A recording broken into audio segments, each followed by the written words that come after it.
Hello, welcome to Meena's kitchen டாம்ராம் recipes.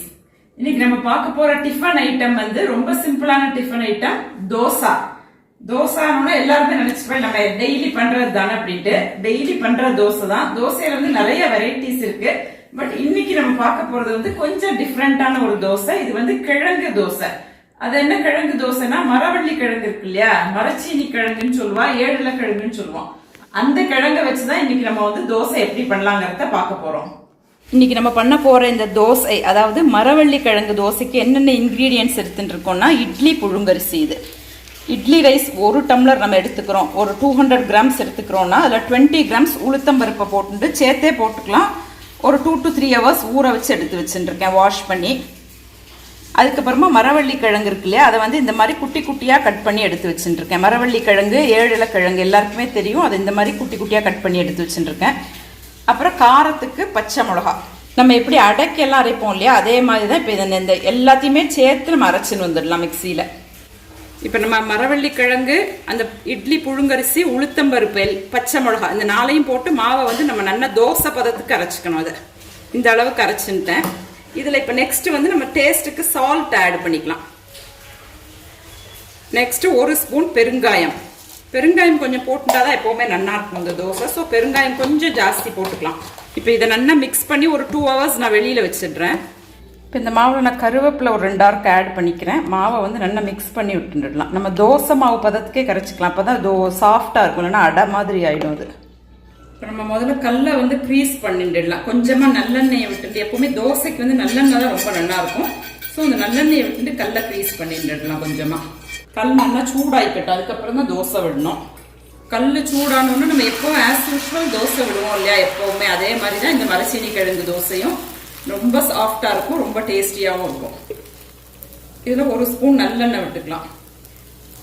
Key வேணாலும் விட்டுக்கலாம். நம்ம தோசைக்கு கீ விட்டு பார்த்தாலும் நல்லா தான் இருக்கும். இது ஆக்சுவலி நிறைய பேர் நம்ம நினைச்சுப்போம், பார்த்தோம்னா அடை மாதிரி இருக்குமோ அப்படின்ட்டு. பட் எக்ஸாக்ட்லி இதுக்கு வந்து அடைக்கும் இதுக்கும் கொஞ்சம் கூட சம்பந்தமே இருக்காது. வந்து எக்ஸாக்ட்லி நம்ம நார்மல் தோசை எப்படி சாப்பிட்றோமோ அதே மாதிரி டேஸ்ட் பண்ணும். ஆசமா இருக்கும் இந்த தோசை வந்து. இப்போ ஒரு பக்கம் தோசை நல்லா வெந்த உடனே அப்படியே நம்ம ரிவர்ஸ் பண்ணி போட்டுடலாம். இந்த தோசை வந்து ஆக்சுவலி கிண்டவே கிண்டாது, அப்படியே நல்லாவே வரும் உங்களுக்கு. இந்த மாதிரி ரிவர்ஸ் பண்ணி போட்டுக்கலாம். இப்போ நம்ம ரிவர்ஸ் பண்ணி போட்டு தோசை நல்லா வெந்திருக்கும். இந்த மாதிரி நல்லா வெந்துருது. இது அப்படியே ஒரு தட்டில் நான் டிரான்ஸ்ஃபர் பண்ணிக்கிறேன். இதே மாதிரி நம்ம எல்லா தோசையுமே பண்ணிடலாம். நல்லா லேசாகவே நீங்கள் ஸ்ப்ரெட் பண்ணிக்கலாம் தோசையை. நம்ம நார்மல் ரைஸ் தோசை வைப்போம் இல்லையா, அதே தான் இதுவும். 1 ஸ்பூன் ஜிஞ்சிலி ஆயில். இப்போ ஒரு சைடு வெந்த உடனே அதை அப்படியே ரிவர்ஸ் பண்ணி போட்டுடலாம். நம்ம இந்த மாதிரி கோல்டன் ப்ரௌன் ஆகும் தோசை எப்போவுமே. இப்போ ரிவர்ஸ் சைடும் நல்லா வெந்திருக்கும். இதை அப்படியே எடுத்து பிளேட்ல டிரான்ஸ்ஃபர் பண்ணிட்டேன். தோசை கல்ல வந்து துளி கூட ஒட்டிக்காது. இந்த தோசை சூப்பராக இருக்கும். அப்பா, இன்னைக்கு வந்து உனக்கு மரச்சீனி கிழங்க போட்டு அம்மா தோசை பண்ண சொன்னா பண்ணியிருக்கேன். இந்த அம்மாக்கும் போட்டிருக்கேன், அந்த தோசையை உனக்கும் போட்டிருக்கேன். அதுக்கு முருங்கைக்காய் சாம்பார். வெரி குட், நல்ல காம்பினேஷன் இல்லை? ஸோ முருங்கைக்காய் சாம்பார் அம்மா நல்லா இருக்கும்னு அம்மா தான் சொன்னா அந்த தோசை எனக்கு பண்ண சொல்லி. டேஸ்ட் பண்ணி பார்த்து எப்படி இருக்குன்னு சொன்ன. சாஃப்டாக இருக்கா அப்படிங்கிறத பார்க்கணும் முதல்ல நீ. அம்மா உனக்கும் போடுறேன், இதை தோசை சாம்பார் விடுறேன். டேஸ்ட் பண்ணி பாருங்க 2 பேரும்.